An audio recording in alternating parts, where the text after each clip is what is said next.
all of us are necessary. Well, it's coming to the time where I say some words that may or may not be inspirational.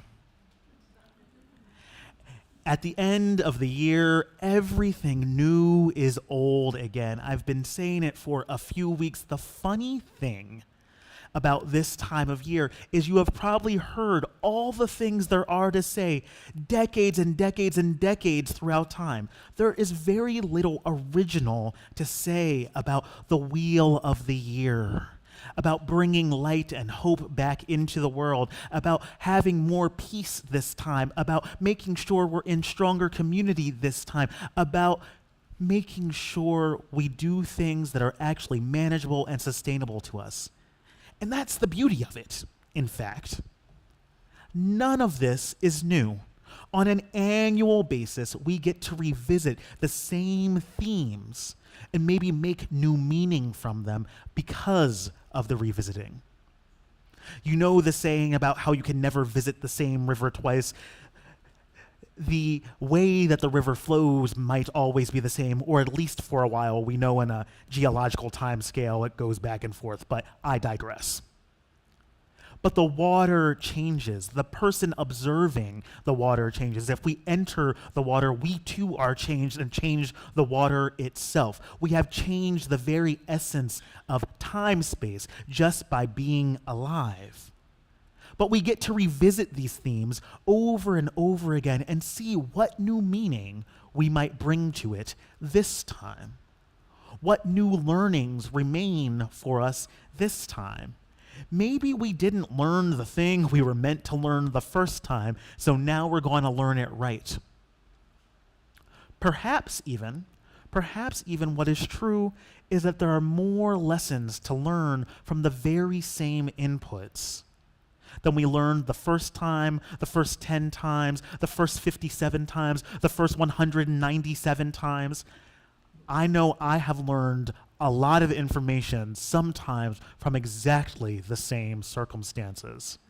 And I asked the divine, why, oh, why am I learning this lesson again?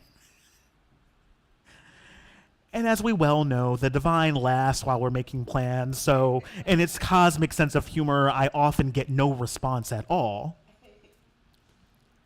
But if I pause for just a moment, if I rest like we all did just a few moments ago, sometimes a meaning becomes apparent. It might not be the meaning, but a meaning becomes apparent. That I'm not being punished, but I'm learning becomes apparent, that I have ways of joining in community to learn from the people around me, the people who support me, the people who love me no matter what my worst mistake is.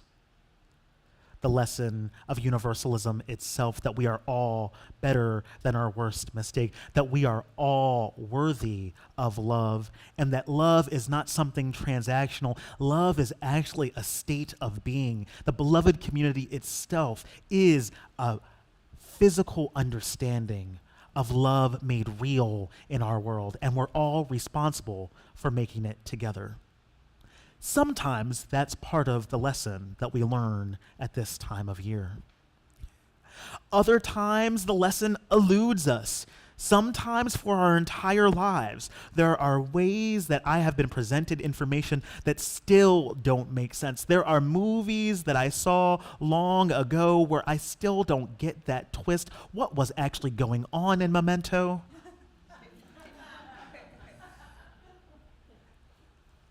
But perhaps if we keep working at it, perhaps if we're just present to it, the way forward reveals itself. We do know that the way through is forward, and we do know that it is easier to go forward together. Sometimes that might be all of the information that we need. We know from looking at the ancients that sometimes the answer was right in front of us, but we didn't have the resources or understanding at those times to actually make sense of what was being told to us, of what was presented to us. I pray we take some solace in knowing that if we do our best to preserve the information that is being presented to us, perhaps someday our descendants might figure out exactly what was going on in Memento. Or maybe some larger cosmic lesson that there is to learn. Maybe some other way of folding space-time. Maybe some other way, bless you, of knowing that, like in Interstellar, I love movies. I'm going to talk to you about movies for a little bit. Like in Interstellar, that we actually lead ourselves forward. We lead ourselves forward by making sure we build communities that are sustainable. We lead ourselves forward by allowing ourselves a prayerful presence in this world. As I say sometimes in the pastoral prayers that we share, we do not know with certainty that prayer changes the world, but we know with great certainty that prayer changes people who change the world. We can take some comfort in that if we continue doing the work that we do now and maybe do just a little bit better, we can do better together. Everything new is old again at this time of the year. We like to observe Father Time welcoming in Baby New Year. We like to maybe consider some New Year's resolutions, knowing full well that many of us will give up on them by the third Friday in January, is what the research says.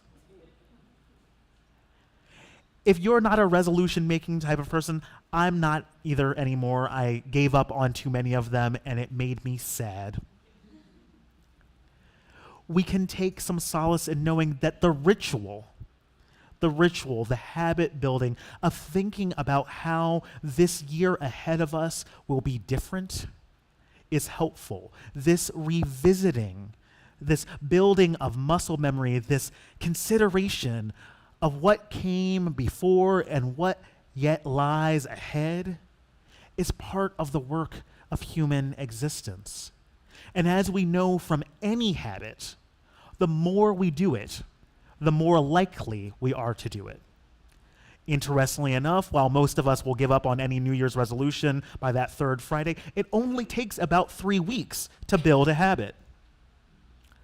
Let's play with that time math. Let's see which habits we can build together in this new year, because we're going to need to build a lot of new habits. Everything new is old again. We have an administration that is coming in just about 3 weeks that has values that do not align with ours as Unitarian Universalists. Oh my goodness, we have been here before. Oh my goodness, how I prayed that we would not be here now. Oh my goodness, do I know that at some point in the not so distant past, it was far worse. And we got through it together. We're going to need to build some new habits in the new year, some habits of the spirit, some habits of the heart, some ways of making our compassion known to one another. If the words you use don't sing to me, I cannot hear you. Let's do away with frustration when we feel like we're not understood and ask more questions about what someone else understands. As Dr. Maya Angelou says, when someone shows you who they are, believe them the first time. So I'm not telling you to martyr yourselves. I'm not telling you to show back up again and again and again for someone who will only hurt you. Someone who does not understand that your existence is holy will never be able to fully receive you. They too are a beloved of the divine, and you can leave it to the divine to love them. All right? They too are a beloved of the divine. We are called to cultivate a beloved community. We are not actually called to love each and every person. We can pray that someday we might have that skill, that strength, that habit. But I don't know anything else other than the divine, which goes by many names, sometimes community itself, that actually has the capacity to love the whole world. It's all right.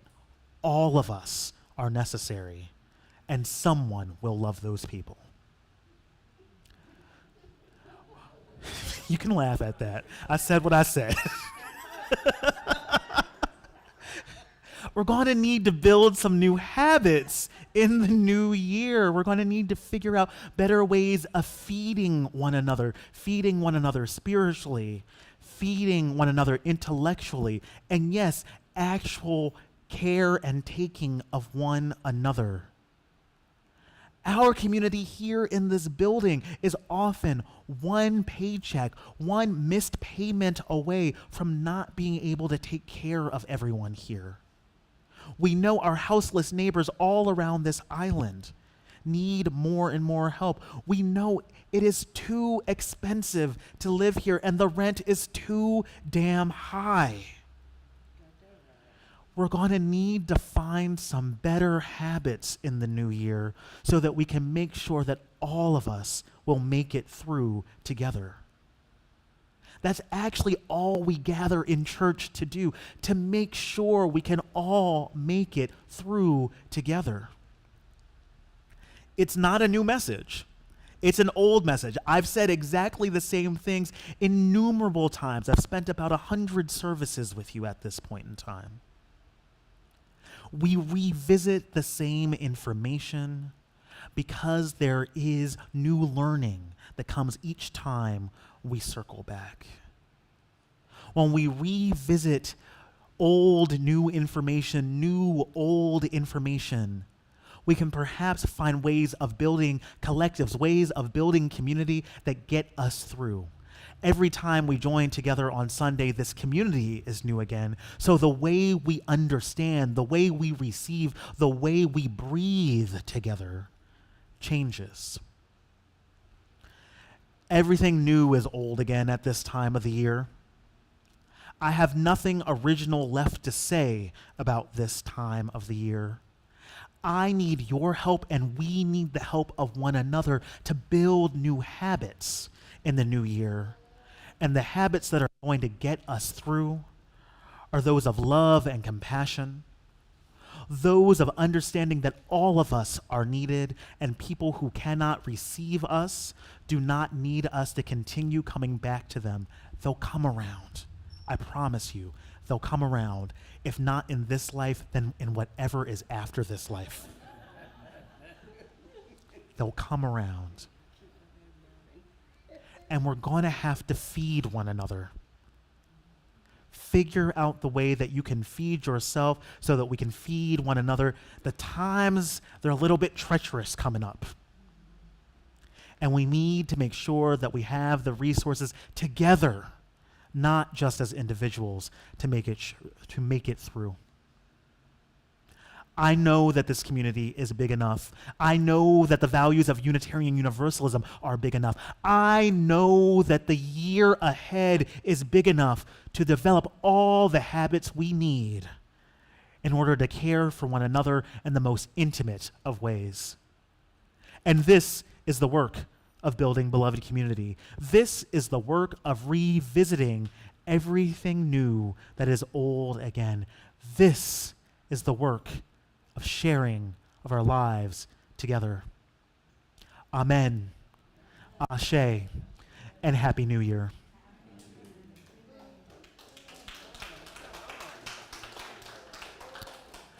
Well, in that spirit, it is time to sing our hymn of reflection, number 1017, Building a New Way. May it be our prayer, may it be our blessing, may it be what we do in this time ahead. We are building a new way. We are building a new way. We are building a new way, feeling stronger every day. We are building a new way. We are working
While we extinguish our chalice together, I will begin, and then we will extinguish the flame as one.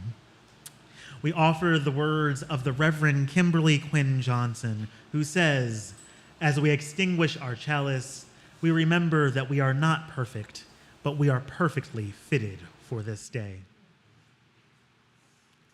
We are not without fault, but we can be honest to face our past as we chart a new future. May we be bold and courageous to chart that new future. May we have faith in a future that is not known. We are the ones we have been waiting for.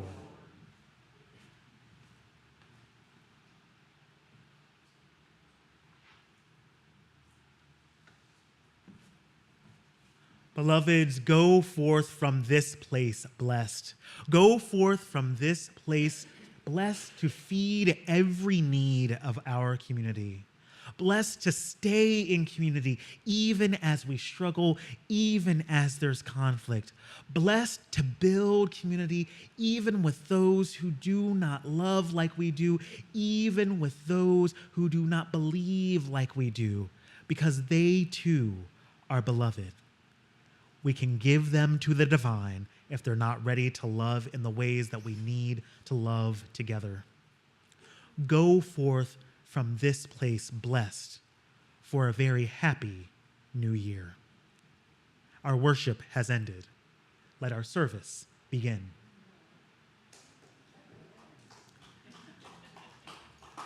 Thank you. Thank you. We have a few announcements before we sing our song of peace. We have a Teze service coming up this Friday, January 3rd. That's at 6 p.m., right, Beth? 7 p.m., that's why I asked. It's at 7 p.m. That will also be in the newsletter. Our office is closed this week for the last week of the year and the beginning of the new year.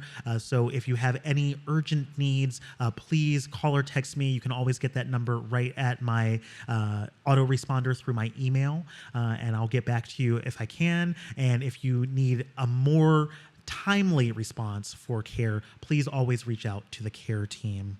And finally, this is our last Sunday of the year, but it is not the last day of the year. You have a couple more days to give to the church for 2024. This will count your gift as a charitable gift for the church and also reduce your tax burden. So if you can, consider accelerating your pledge payments or maybe even increasing your pledge payments. Anything you can give will help. Having more money at this time of the year, which is halfway through our fiscal year, allows us to have a little bit more cash in the bank and weather anything that's unexpected as we enter this last half of our fiscal year. Well, as we sing our song of peace, please ask before taking someone's hand, seated or standing. We lift our voices for our song of peace, number 413, 413. We'll sing it twice through.